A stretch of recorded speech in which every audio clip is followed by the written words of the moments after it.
There's a well-known theologian who is Swiss.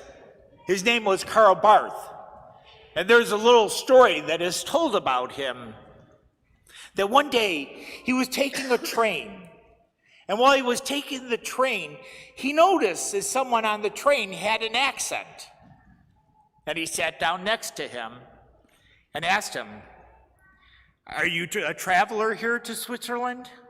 He said, "Yes, I am. I'm on vacation here." And Karl Barth said to him, "Oh, that's great. So you're seeing all the sights of Switzerland?" And the gentleman responded, "Yes."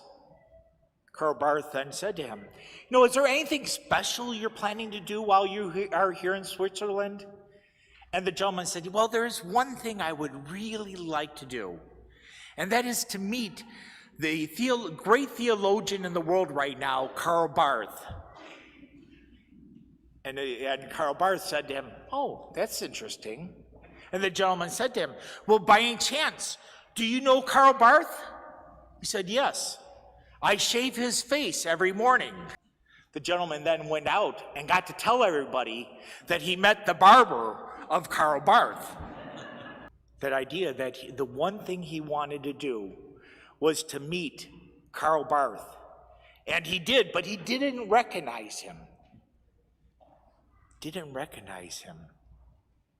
That's pretty much what happens in the scriptures today on these two men that are on the way to Emmaus. That Jesus appeared to them, and they didn't recognize him. They were downtrodden. They were going through a great amount of grief. Think about it, that this Jesus was supposed to finally free Israel to be able to be their own country once again. And he died on the cross, a way that is meant to die for only those who are the worst in society. How downtrodden they were, that they weren't able to recognize him. Somewhat this is our story also. How many times in our lives are we downtrodden in our own lives?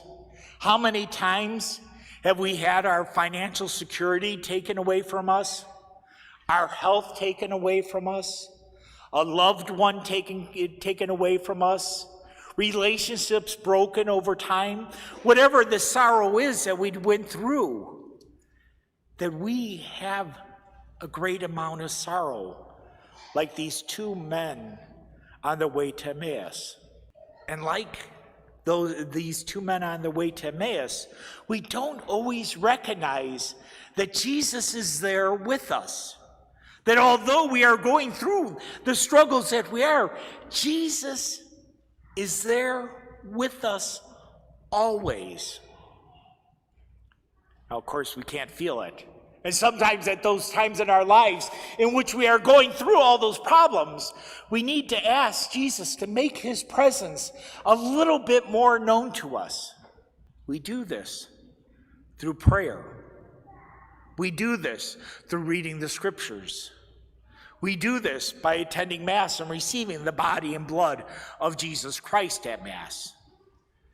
These are the ways that we are able to experience Jesus at those times which are so hard in our lives. And hopefully that when we have that experience, when we finally feel the presence of Jesus, even in those most difficult of times, hopefully we are like these men on their way to Emmaus. That they're going from Jerusalem to Emmaus. It said in the scriptures, 7 miles. That they were going 7 miles to Emmaus. And they get there, and they finally recognize Jesus. Recognize Jesus in the breaking of the bread. Then they see that Jesus was there. Their eyes were opened.